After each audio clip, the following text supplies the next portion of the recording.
السلام علیکم ورحمۃ اللہ وبرکاتہ۔ الحمد للہ رب العالمین والصلاة والسلام علی نبینا محمد وعلی آلہ وصحبہ اجمعین۔ اللہ کا فضل، اس کا احسان ہے کہ آج ہم نے ایک اور حلقہ قرآن مجید کا تراویح میں ختم کیا۔ اب اسی کی تفسیر آپ کے سامنے لے کر حاضر ہوا ہوں۔ دیکھیں، آج قاری صاحب نے سورہ انعام کی آخری آیات سورہ اعراف تک پڑھی ہیں، اور انہی کے اندر انشاءاللہ آج کی تفسیر بیان کی جائے گی۔ دیکھیے، ہماری آج کی تفسیر شروع ہو رہی ہے آیت نمبر 113 سے بات شروع ہو رہی ہے، 112 سے بات شروع ہو رہی ہے، 112۔ اللہ تبارک تعالیٰ کا ارشاد ہے، وَكَذَلِكَ جَعَلْنَا لِكُلِّ نَبِيٍّ عَدُوًّا۔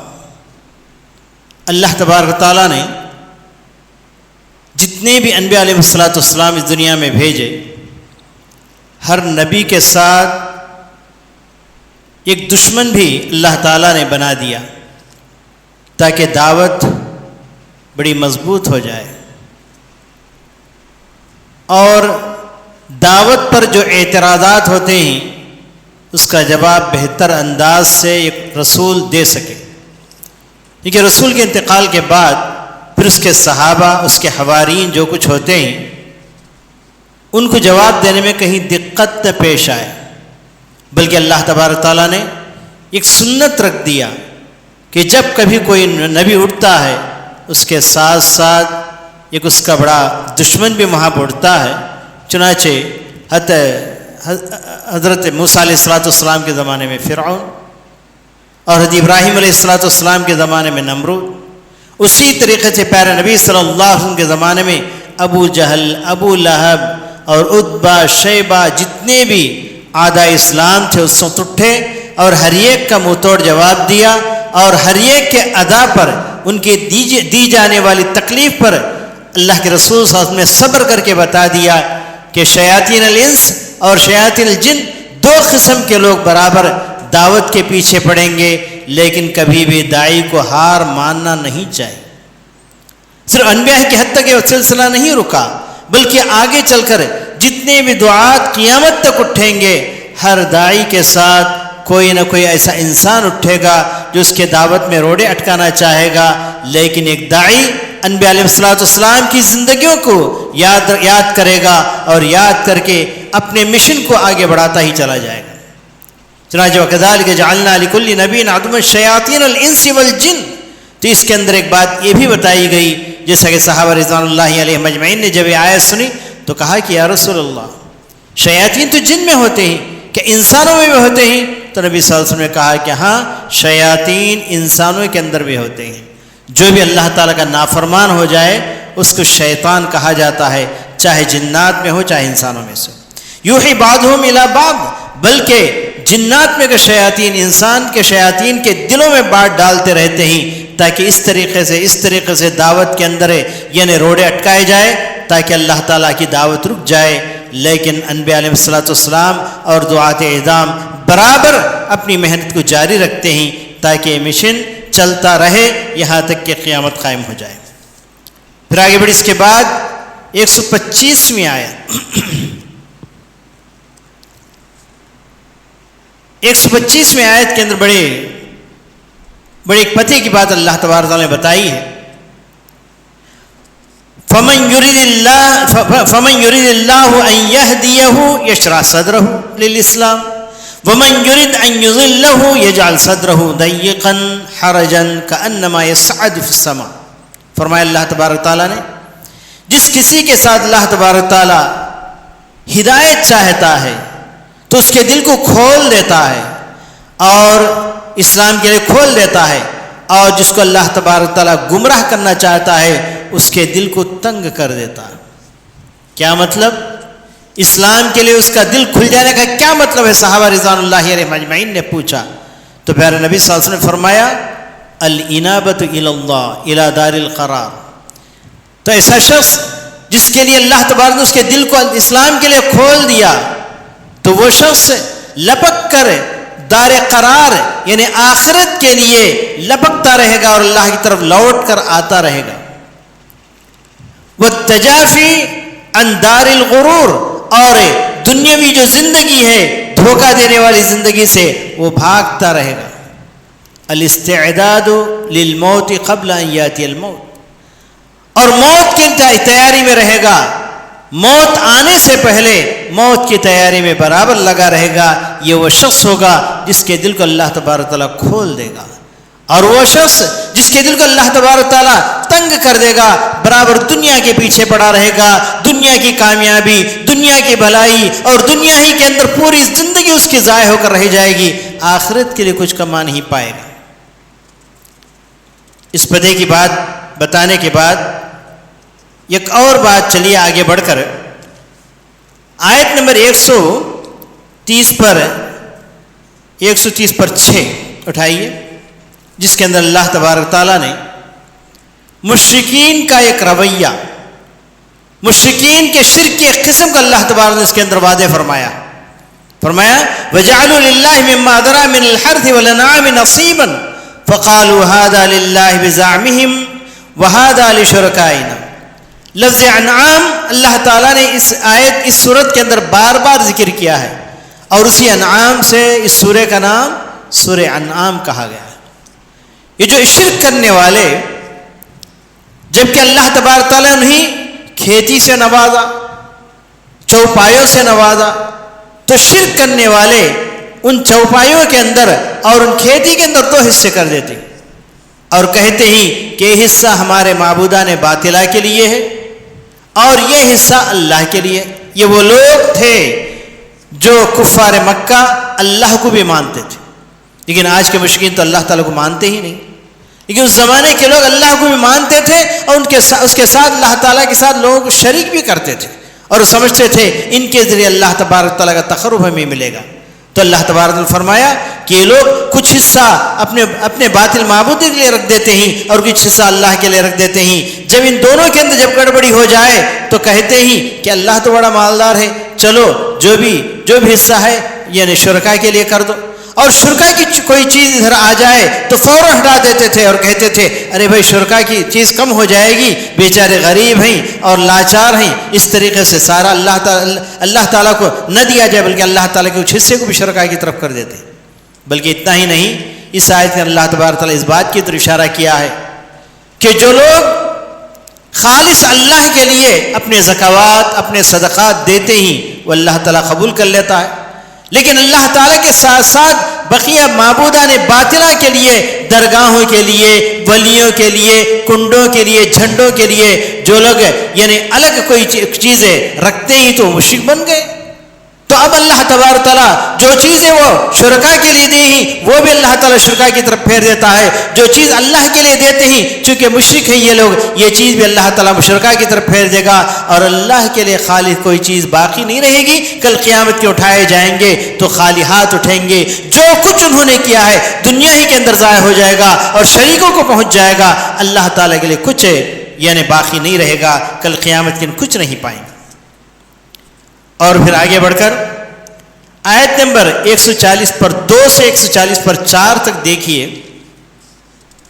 یہاں اللہ تبارک تعالیٰ شروع سے آخر تک کہ سورہ انعام ہے، چوپایوں کا اللہ تبارک تعالیٰ نے زیادہ ذکر کیا. اس زمانے اور آج اس زمانے میں بھی جو باطل معبودوں کی جو پوجا کرتے ہیں اپنے باطل معبودوں کے لیے جانور چھوڑتے ہیں، سائبہ اور اسی طریقے سے یعنی حام وغیرہ وغیرہ، اور ان کے مختلف درجات ہیں. کچھ کہتے ہیں کہ یعنی ایک جانور ہے لگاتار بچے دیتا، یعنی اونٹ یا گائے بچے دیتی رہے اور دیتے دیتے ایک ساتھ 2 یعنی سمجھیے کہ یعنی جو یعنی اونٹنی جنتی ہے، 2 ساتھ ایک ساتھ اونٹنی جنتی ہے تو پھر وہ اللہ بتوں کے لیے اس کو چھوڑ دیتے ہیں. یا اسی طریقے سے ایک سانٹ کو جب چھوڑتے ہیں تو جانوروں سے ملنے کے بعد پھر اس کے بعد اس کو اپنے بتوں کے لیے خاص کر دیتے ہیں. اس طرح کے مختلف ناموں کے ساتھ بتوں کو خاص کرتے تھے. تو اللہ تبارک تعالیٰ پوچھتا ہے یہ جو چوپائے اللہ تعالیٰ نے دی اللہ تعالیٰ کے، اللہ تبارک تعالیٰ جب چوپایوں کو اس دنیا کے اندر پیدا کیا تو اس بارے میں بھی اللہ تبارک تعالیٰ نے آیتیں نازل فرمائی، احکام نازل فرمائے. اب مجھے بتاؤ کہ ثمانیت ازواج، یہ چوپائے جس کو تم لوگ استعمال کرتے ہو دو کاموں کے لیے، ایک سواری کے لیے استعمال کرتے ہیں اور دوسرے گوشت اور دودھ کے لیے استعمال کرتے ہیں. تو بھلا بتاؤ جس وقت اللہ تبارک نے پیدا کیا 8 قسم کے جانور، 8 قسم کا مطلب یہ کہ بکری سے بکرا اور بکری، اور اسی طریقے سے مینڈی سے مینڈا اور مینڈی، اور اسی طریقے اونٹ سے نر اونٹ اور مادہ اونٹ، گائے سے گائے اور بیل، یعنی اس طریقے سے 6 ہو گئے.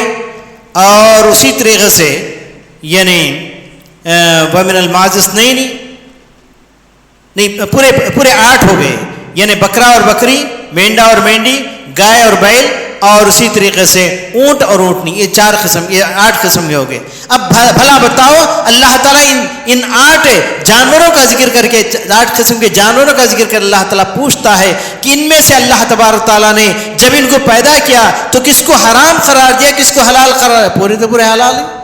جب اللہ کے نام پر ذبح کرتے پورے کے پورے حلال ہیں.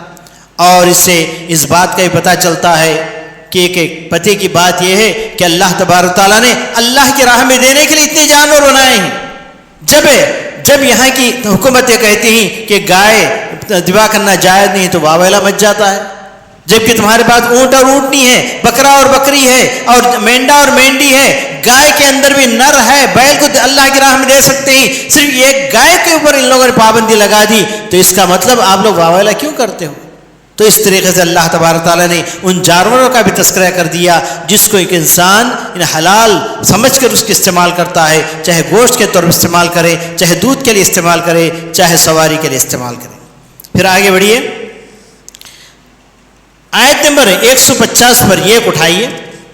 اس کے اندر اللہ تبارک تعالیٰ نے ایک وصیت فرمائی ہے، اور اس وصیت کو پیارے نبی صلی اللہ علیہ وسلم نے اپنی طرف منسوب کر کے وصیت رسول اللہ کہا گیا. صحابہ رضوان اللہ علیہم کہتے تھے کہ اللہ تعالیٰ نے یہ پیارے نبی صلی اللہ علیہ وسلم کو وصیت دی، اس بات کی وصیت پیارے نبی صلی اللہ علیہ وسلم نے اپنے امت کو کی ہے. اس کے اندر چند اہم بات بتائے گئے ہیں. قل تعالوا اتل ما حرم علیکم ربکم علیکم، اللہ تعالیٰ نے جو حرمتیں تم پر رکھا ہے، جن چیزوں کو اللہ تعالیٰ نے حرام کر دیا ہے وہ کون سی چیزیں ہیں دیکھ لیجئے. ان میں سے پہلی چیز اللہ تشرکوا بہ شیئا، اللہ تعالیٰ کے ساتھ کسی کو شریک نہ ٹھہراؤ، شرک کرنا یہ حرام ہے. وبالوالدین احسانا، والدین کے ساتھ نافرمانی کرو، ان کے ساتھ احسان مندی کے ساتھ پیش آؤ.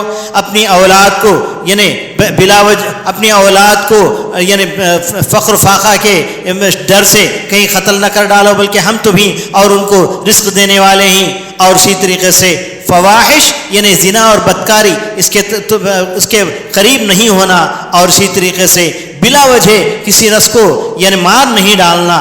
اور اسی طریقے سے اللہ تعالیٰ نے کہا کہ یتیموں کے مالوں کے قریب نہ ہونا. مطلب یہ کہ یتیموں کے مالوں کو ایسے ہی بلا وجہ انہیں کھا نہیں جانا، اس کی نگرانی کے نام پر یا اس کو اچھے راستے پر خرچ کرنے کے نام پر لے کر یتیموں کے مالوں کو بلا وجہ کھا نہیں جانا. وہ لوگ یعنی جوان ہونے تک کہیں ان کے ناموں کو ختم نہیں کر دینا. وَأَوْفُوا الْكَيْلَ، اور ناپ تول کے اندر کیل والمیزان، ناپ تول کے اندر کمی نہیں کرنا. اور اسی طریقے سے وَلَا نُكَلِّفُ نَفْسًا إِلَّا وُسْعَهَا، اللہ تبارک تعالیٰ جو بھی احکام دیتا ہے ان احکام کے اندر اتنا ہی تکلیف دیتا ہے، اتنی ہی تکلیف دیتا ہے جتنا انسان برداشت کر سکتا ہے. آگے بڑھ کر اللہ تبارک تعالیٰ نے عہد و پیمان کو باقی رکھنے کے لیے کہا گیا. وعدہ کرتے ہیں تو وعدہ پورا کرنے کے لیے کہا ہے. تو اس طریقے سے اللہ تبارک تعالیٰ نے پیارے نبی کے ذریعے وصیت پوری امت کو فرمائی ہے. ان تمام باتوں کا خیال رکھنا پڑے گا. پھر اس کے بعد چلیے ایک اور بات جو بڑی اہم بات ہے، 150 پر 4 154 والی آیت دیکھیے. وَأَنَّ هَذَا صِرَاطِي، اس کے بعد ہی فوراً بعد وَأَنَّ هَذَا صِرَاطِي مُسْتَقِيمًا فَاتَّبِعُوهُ وَلَا تَتَّبِعُوا السُّبُلَ فَتَفَرَّقَ بِكُمْ عَنْ سَبِيلِهِ ذَلِكُمْ وَصَّاكُمْ بِهِ لَعَلَّكُمْ تَتَّقُونَ. بڑی اہم آیت ہے. اللہ کے رسول صلی اللہ علیہ وسلم نے ایک مرتبہ زمین پر لکیر کھینچ کر کہا کہ وَأَنَّ هَذَا صِرَاطِي مُسْتَقِيمًا، یہ میرا سیدھا راستہ ہے، اس راستے کو پکڑو، سیدھے کہاں جاؤ گے؟ جنت چلے جاؤ گے. پھر اس کے بعد پیارے نبی صلی اللہ علیہ وسلم نے اس راستے کے دائیں اور بائیں اور بھی لکیریں کھینچی. کہا جاتا ہے کہ 4 لکیریں کھینچی. کہا کہ یہ جو لکیریں ہیں شیطان کے راستے ہیں اور ان کی پیروی نہ کرو. ان راستوں کو تم پکڑو گے تو سیدھے راستے سے ہٹ جائیں گے, گمراہی میں پہنچ جائیں گے. تو اس طریقے سے اس دنیا کے اندر باطل راستے بہت ہوں گے اور صحیح اور سیدھا راستہ ایک ہی ہوگا اور اسی راستے کے اوپر چلنا ہے. اسلام کے نام پر بھی بہت سے راستے ملیں گے اور ان راستوں پر چلنے والے گمراہ فرقے ہوں گے. جیسا کہ نبی کریم صلی اللہ علیہ وسلم نے کہا کہ افترقت الیہود الی 71 فرقہ وافترقت النصارى الی 72 فرقہ وستفترق امتی الی 73 فرقہ. یہود 71 فرقے میں بڑھ گئے اور نصارہ 72 فرقوں میں. میری امت کتنے فرقوں میں بڑھے گی؟ 73 فرقوں میں. 70 پر 3 فرقوں میں بڑھ جائے گی, لیکن اس کے اندر ایک فرقہ صحیح راستہ پر رہے گا اور وہی سیدھا راستہ ہے. یہ صحابہ کا راستہ ہے, تابعین کا راستہ ہے, تبع تابعین کا راستہ ہے اور اس کے بعد ائمہ مجتہدین کا راستہ ہے. ان تمام کا راستہ دیکھا جائے تو ایک ہی راستہ ہے, وہ قرآن و حدیث کا راستہ ہے اور ان دونوں کو صحابہ کے سمجھ کے مطابق سمجھ کر عمل کرنے کا راستہ. تو پھر اس کے بعد آئیے اور آگے چل کر اللہ تبارک تعالیٰ نے ان لوگوں کے بارے میں کہا جو تفریقہ بازی کرتے ہیں اور ہر شخص کل حزب بما لدیہم فرحون, ہر شخص اپنے فرقے کو لے کر اپنے فرقے کے یعنی بنائے ہوئے دین کو لے کر بڑا مگن ہے اور سمجھتا ہے کہ ہم صحیح راستے پر ہیں. تو اللہ تعالیٰ ان الذین فرقوا دینہم کانوا شیعا لست منہم فی شیء. اے محمد صلی اللہ علیہ وسلم, جو لوگ دین کے ٹکڑے ٹکڑے کر دیے ان تمام راستوں پر جو چلتے ہیں, آپ کہہ دیجئے کہ ان میں سے کسی راستے کے ساتھ میں نہیں ہوں. تو افتراق یہ زحمت ہے اور اتفاق یہ رحمت ہے اور اللہ تبارک تعالیٰ راستہ ایک ہی ہے, کئی راستے نہیں ہو سکتے. اس بات پر دھیان دینی چاہیے. اور آخری بات کہہ کر میں اپنی بات کو ختم کرتا ہوں, وہ یہ کہ قل ان صلاتی و نسکی و محیای و مماتی للہ رب العالمین. 162 آیت نمبر 162 اٹھائیے, جس کے اندر اللہ تبارک تعالیٰ نے توحید الوہیت کی طرف اشارہ کیا کہ انسان اس دنیا کے اندر اللہ کو ایک مان لے, ساری دنیا میں جتنی بھی تصرفات ہوتی ہیں وہ اللہ ہی کی کہہ لیں, اور پیدا کرنے والا اللہ کو مان لے. پھر بھی وہ موحد اور مسلمان ہو نہیں سکتا جب تک کہ اپنی ساری عبادت اللہ کے لیے خالص نہ کر لے. تو اسی کی طرف اشارہ کرتے ہیں اللہ تبارک تعالیٰ نے ارشاد فرمایا قل ان صلاتی, میری نمازیں, و نسکی, میری قربانیاں, و محیای و مماتی, میرا جینا اور میرا مرنا, للہ رب العالمین. کیا مطلب نکلا؟